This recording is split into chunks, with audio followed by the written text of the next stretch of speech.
itu memang tugasnya. Dan kami nanti mempersiapkan diri dengan pledoi juga, dengan bukti-bukti juga.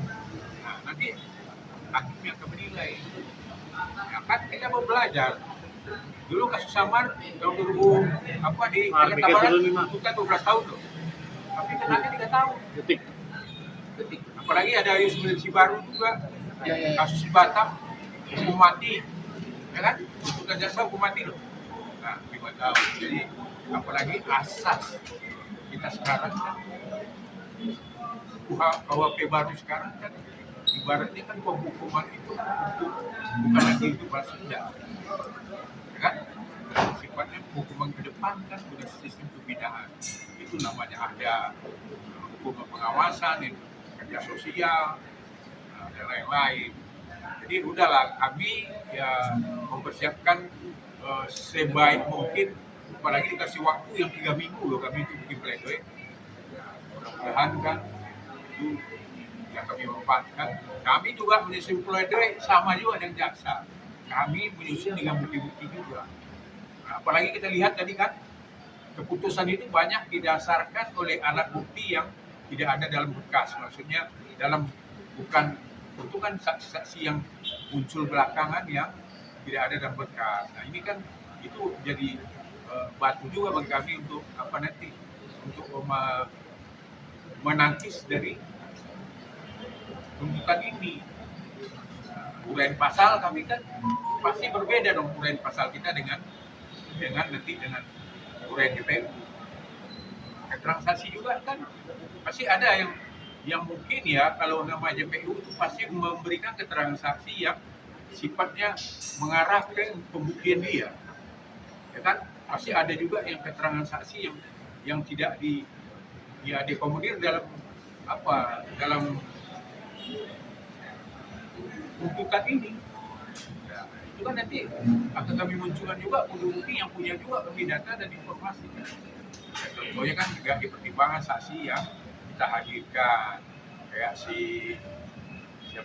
Ari ya, yang saksi itu Ari ya, kemudian ya saksi dari ahli-ahli kita kan juga dipertimbangkan, kemudian saksi si Febri kan, dan tadi kan jaksa juga ada mengusulkan masukkan lagi bukti baru kan. Nah itu ada juga nanti akan memasukkan bukti baru yang ibaratnya semacam saksi semalam yang datang itu kan ada testimoni sama kita, dan ada juga rekaman percakapan. Itu kan doa kami masuk. Yang penting sekarang kami hormati dulu itu karena sesuai dengan tugas negara yang diberikan kepada kita. Oke. Mereka kan ada hal yang meringankan ya, dan terjadi terdakwa 114 masalah menyesali perbuatannya, dan tadi terdakwa 6 Amar Zoni nggak disebutkan. Komentarnya seperti apa? Itu Amar Zoni itu menyesal. Ya, kalau saya menyesali yang hal yang meringankan tadi kan terdakwa 114 mereka berdua menyesali perbuatannya. Ya nggak ada kalau saya yang setahu saya nggak ada.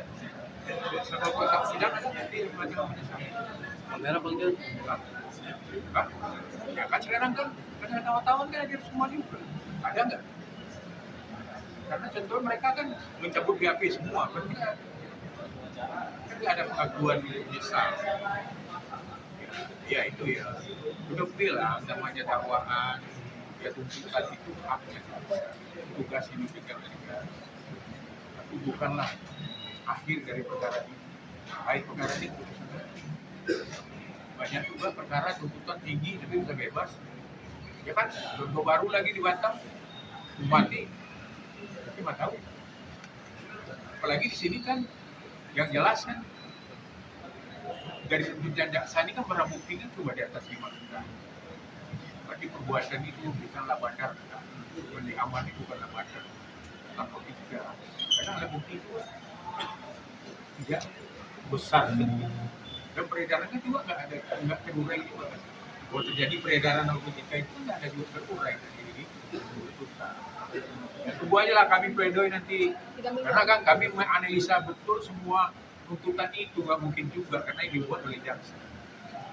Nanti kami biar di pledoi nanti ya rekan-rekan kami kasih lah. Apalagi kami kan dikasih persiapan 3 minggu. Cukup Luar lama. biasa. Cukup lama 3 minggu. Luar biasa, bukan cukup lagi, melebihi. Oke? Ya kami kan sebelum keputusan ini, ya tentu kan kita penasihat hukum punya analisa. Detik. Ya kan? Nah, analisa kami itu memang udah prediksi hukuman itu pasti di bawah 10 tahun. Nah, itu kan jauh hari kami udah hari Rabu saya kan udah datang ke lapas kan mengedukasi. Kemudian sebelum sidang juga saya mengedukasi juga. Nah, kalau dari analisa kami sebagai PH ini kita pasti akan dituntutnya. Namanya jaksa melakukan penuntutan dasarnya KUHP juga. Pengacara menganalisa dari fakta persidangan kan dari KUHP juga, ya kan? Dari bukti-bukti fakta persidangan. Nah, kami udah berkeyakinan, ya tentu ada di sini kan pasti ada alasan berat. Karena mereka juga berkali. Alasan ringan kan ada juga pertimbangannya kan. Nah, kalau urusan pemaaf, ya kan memang bisa tidak nampak. Kalau alasan hukum, ya kan jelas ada perbuatan hukum. Tapi kan yang dibahas masalah dia tidak didampingi ada kewajiban bagi PH, ini kan nggak dibahas. Ini biasa karena pasti jasa yang akan mencari itu tentu yang memberatkan. Nah, PH nanti akan mencari yang meringankan. Itu sudah biasa. Bahwa PH dengan JPU selalu bertentangan, nggak begitu ya seirama. Kan sama-sama menyajikan makanan ini. Nah, ini jaksa menyajikan ini, PH menyajikan ini. Nanti yang putus hakim. Mana makanan yang menurut hakim yang